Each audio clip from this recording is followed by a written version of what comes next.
नमस्कार. भारतीय स्वातंत्र्य दिनाच्या मी सर्वांना मनापासून शुभेच्छा देतो. आणि या स्वातंत्र्य दिनाच्या निमित्ताने स्वातंत्र्याच्या संदर्भानं आपण काही बोलणार आहोत.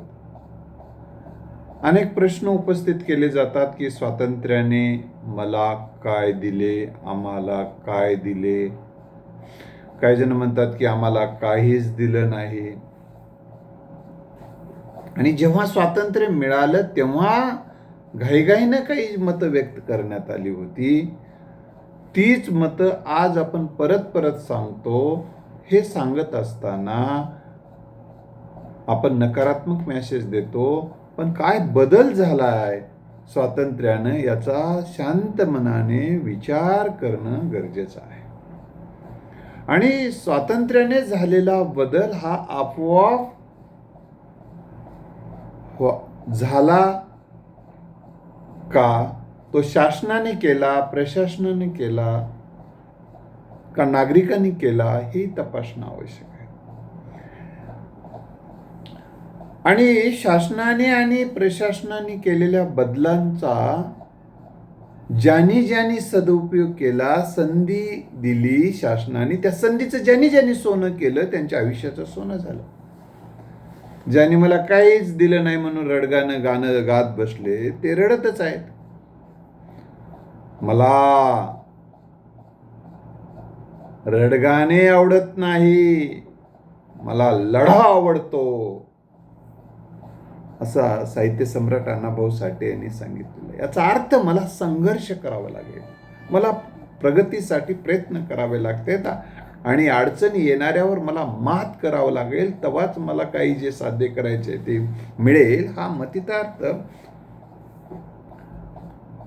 साहित्य सम्राट अण्णाभाऊ साठे यांच्या विचाराचा आहे. म्हणून काम करणारी, लढा देणारी माणसं त्यांनी उभी केली आपल्या साहित्यात. महामानव डॉक्टर बाबासाहेब आंबेडकरांनी सुद्धा सांगितले, शिका, संघटित व्हा आणि संघर्ष करा. संघर्ष करा म्हणजे मारामाऱ्या करा, भांडणं करा, वाद करा, दारू पिऊन गोंधळ घाला, असं नाही आहे त्याचा अर्थ. त्याचा अर्थ असा आहे, तुम्ही शिक्षित झालं पाहिजे, शिकलं पाहिजे, इतरांना शिकवलं पाहिजे आणि विधायक कामासाठी आपण एकत्र आलं पाहिजे. आणि मग एकत्र आलं की अडचणीवर आपल्याला मात करता येते. आपल्या प्रगतीच्या आड येणाऱ्या ज्या काही बाबी आहेत त्यांना बाजूला सरून प्रगतीचा मार्ग सुखकर करता येतो. हा बाबासाहेबांच्या विचाराचा मतितार्थ आपण समजून घेतला पाहिजे. तरच आपल्याला स्वातंत्र्याने काय दिले, मला काहीच दिले नाही असं न म्हणता, मी माझ्या प्रगतीसाठी काय काय केलेलं आहे, किती प्रामाणिक प्रयत्न केलेले आहेत, त्याचा विचार करूया. बघा, मी तुम्हाला असं म्हणणार नाही की स्वातंत्र्यानंतर गरिबी आहे. अजूनही स्वातंत्र्याच्या पूर्वी गरिबी होती, ती अधिक होती. आता स्वातंत्र्यानंतरही काही प्रमाणात गरिबी आहे. पण जे गरीब होते ते श्रीमंत कसे झाले याचा जर अभ्यास केला तर बहुतांश लोक अतिशय कष्ट करून, तुमच्या समोर असतील बघा, ज्यांनी बाबासाहेबांचंच उदाहरण घेऊया आपण. बाबासाहेबांनी 18 तास अभ्यास करून स्वतःच्या जीवनात आमूलाग्र परिवर्तन तर केलंच, पण या देशामध्ये आमूलाग्र परिवर्तन केलं. ज्यांच्या घरात दिवा गेला नव्हता तिथे ट्यूबलाईट लावण्याची व्यवस्था त्यांनी करून दिलेली आहे. आणि ती करून घेतली ज्यांनी, त्यांच्याच घरात ट्यूबलाईट गेलेली आहे. ही गोष्ट पण आपण लक्षात घेतली पाहिजे. म्हणून अनेक गरीब होते, श्रीमंत झाले. ही गोष्ट आपण लक्षात घेतली पाहिजे. तूच तुझ्या जीवनाचा शिल्पकार आहेस या विचाराचंही स्मरण आपल्याला ठेवावं लागेल. आता ती भव या विचाराचे स्मरण ठेवावं लागेल. तर स्वातंत्र्याची फळं आपल्याला प्राप्त करता येतील.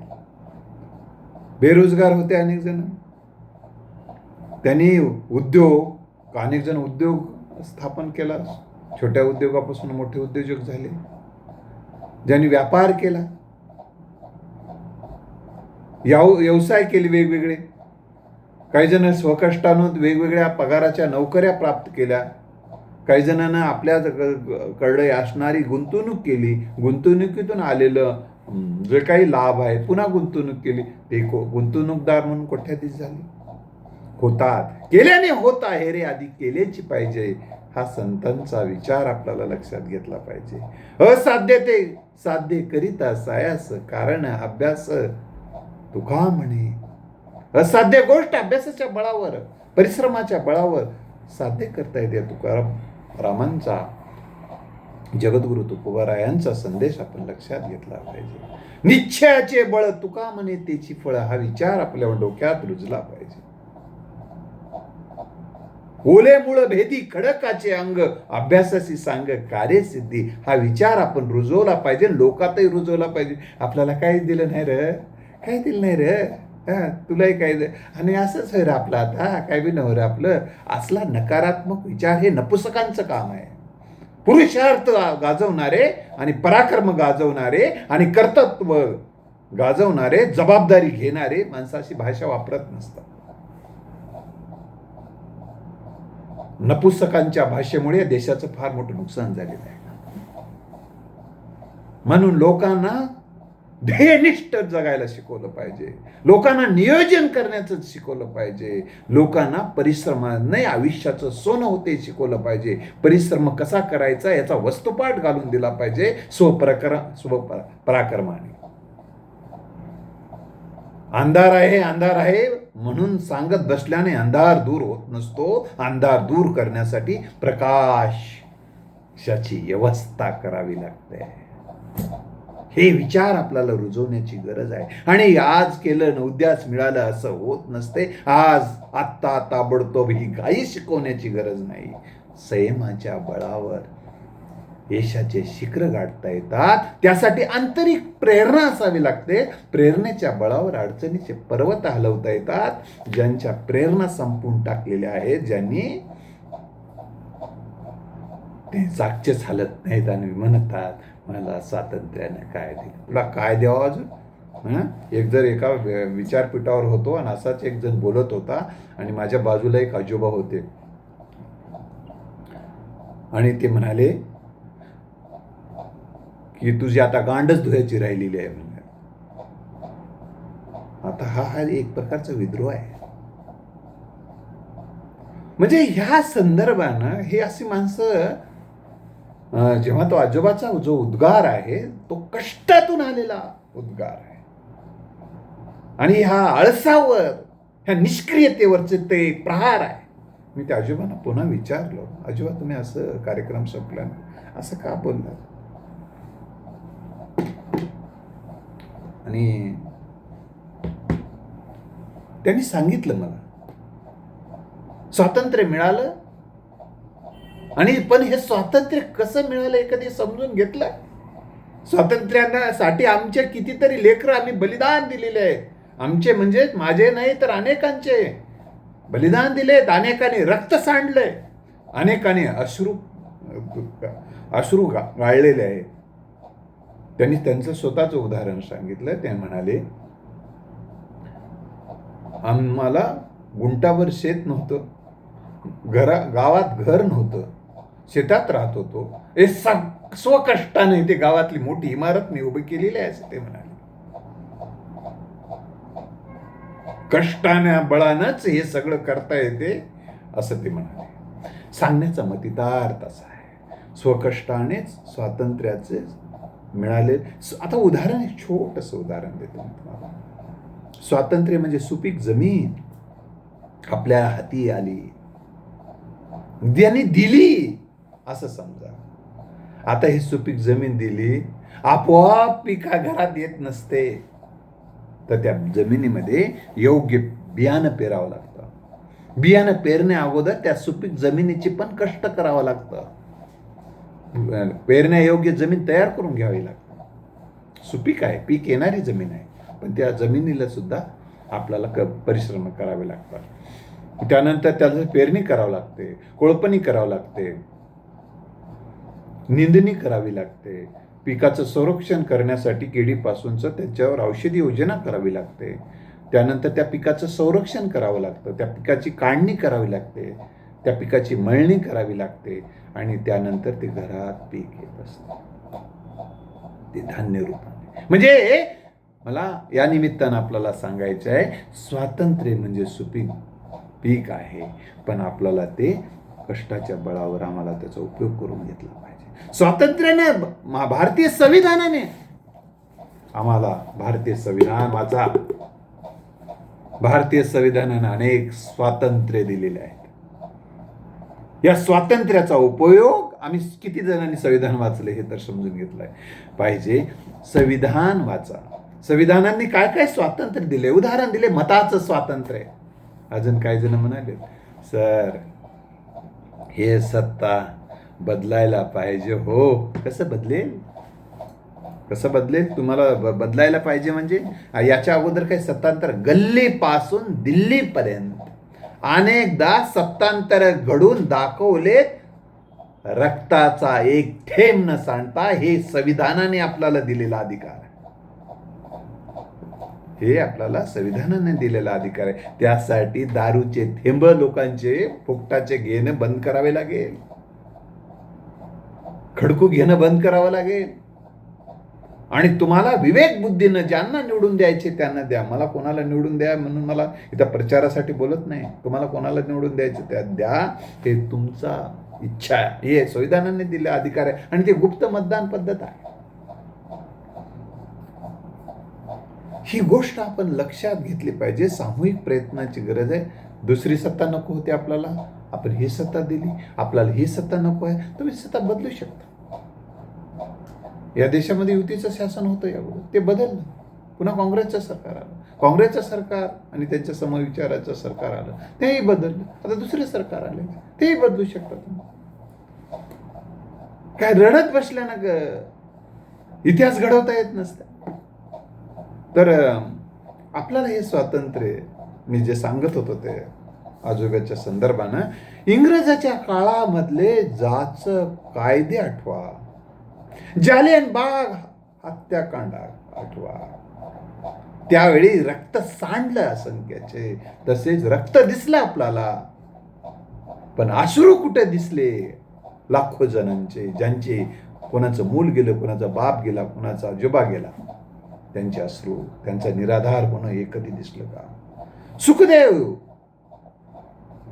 भगतसिंग, राजगुरू यांचे फास आठवा. हे प्रातिनिधिक आहेत, असे असंख्य लोकांनी फास आहे. रजाकारांचा अत्याचार आठवा, अनेकांचं बळजबरी केलेलं धर्मांतर आठवा, अनेकांच्या हत्या आठवा, तेव्हा लाट्याकाट्या आठवा, तुरुंगवास आठवा. आणि हे सगळं प्राप्तीस करण्यासाठी आज काही मिळालं नाही. आज पारतंत्र्यातले रस्ते बघा, आताचे रस्ते बघा. पारतंत्र्याचे शिक्षण व्यवस्था, शिक्षणाची काय दुरावस्था होती. तुमच्या पारतंत्र्याच्या काळात तुमच्या गावात शाळा होती का? होती तर कशी होती? त्याचं काय स्वरूप होतं? किती शिक्षक होते? आज काय अवस्था आहे? आणि ती व्यवस्था जरी काही उणिवा असतील ते भरून काढण्याची जबाबदारी आपली नाही, आपली पण आहे ना. का शाळेला आलेली एखादी योजना कशी माझ्या घशात घालता येईल, ही जबाबदारी आहे. हेच आपलं कर्तव्य आहे. म्हणून आपली गावची शाळा आपण चांगली करणं आपलं कर्तव्य आहे. म्हणून आम्ही आमच्या गावाची शाळा चांगली करण्याचा प्रयत्न केला. त्याला चांगल्या प्रमाणात यश आलं, पण येते केल्याने होत आहे रे, आधी केले पाहिजे. म्हणून मित्रांनो, आपल्याला हे स्वातंत्र्याने काय दिले असे प्रश्न न विचारता, स्वातंत्र्याने मला काय दिले नाही असे न प्रश्न विचारता, स्वातंत्र्याने दिलेल्या संधीचा मी काय केलं? स्वातंत्र्याच्या आकारात 10 वाजता उठलो, गेलो भट्टीला, अजून मग पुन्हा येऊन मग बोलत बसलो काय दिलं म्हणून. असल्यानं स्वातंत्र्यानं काय दिले अशा लोकांना तो अधिकार पण नाही. तर स्वातंत्र्याने मला संधी दिली, त्या संधीचं मी काय केलं आणि आता मला जाणीव झाली मी करणार आहे, असा प्रश्न स्वतःला विचारून त्या प्रश्नाच्या उत्तरासाठी आपल्याला पुढे गेलं पाहिजे. तर मित्र, या निमित्तानं आपल्याला मी स्वातंत्र्याच्या संदर्भानं आपण संविधान समजून घेऊ, संविधानाने दिलेला अधिकार समजून घेऊ. आपल्याला काही कर्तव्याची जाणीव करून दिलेली आहे संविधानानं, ती कर्तव्ये आपण पार पाडूया.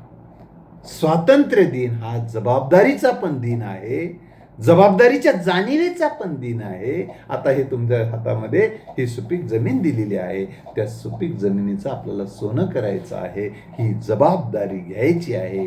आणि हे आपली प्रत्येकानं आपापल्या पायाखालची जमीन स्वच्छ करत गेले तर अख्खं हे विश्व स्वच्छ होऊ शकते, असा एक सकारात्मक विचार घेऊन अवघाची संसार सुखाचा करेन असा विचार करून या माझ्यासाठी आणि इतरांसाठी मला काय काय करता येईल ते करण्यासाठी अखंडित तपश्चर्या, अखंडित साधना करण्यासाठी आपण कटिबद्ध होऊया.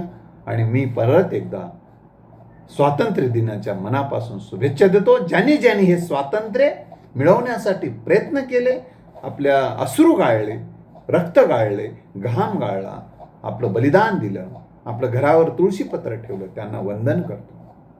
ज्यांनी हे स्वातंत्र्य मिळालं तसं या देशाचं स्वातंत्र्याचं समृद्ध राष्ट्रात रूपांतर करण्यासाठी ज्यांनी आपल्या कृतीनं आणि उक्तीनं, लेखणीनं, वाणीनं, ज्यांनी ह्या देशातली जे काही नको होते ते काढण्यासाठी प्रयत्न केले, त्या सर्व विचारवंतांना, अधिकाऱ्यांना, नागरिकांना, शासकांना सर्वांना वंदन करतो. आणि या जनतेला, माझ्या सगळ्या यूट्यूबच्या चाहत्यांना, नागरिकांना मनापासून स्वातंत्र्य दिनाच्या शुभेच्छा व्यक्त करतो. आणि स्वातंत्र्यासाठी बलिदान दिले लोकांनी हे जाणीव ठेवून आपल्या जीवनात परिवर्तन घडवण्यासाठी मला काय योगदान देता येईल आणि जनतेच्या जीवनात काय बदल घडवण्यासाठी मला काय योगदान देईल, आपापल्या क्षमतेनुसार. जसे चिमणी उडते तसं चिमणी तिच्या शक्तीनं उडते, तसं गरुडही त्याच्या शक्तीनं उडत असतो. प्रत्येकाची शक्ती, क्षमता, क्षान पण जितका आहे ते त्याचा वापर आपण करूया. आणि मग स्वातंत्र्याची सुफळं ज्याला आले नाहीत असं वाटते त्यांना येतील, अशी भावना व्यक्त करून थांबतो. जय हिंद.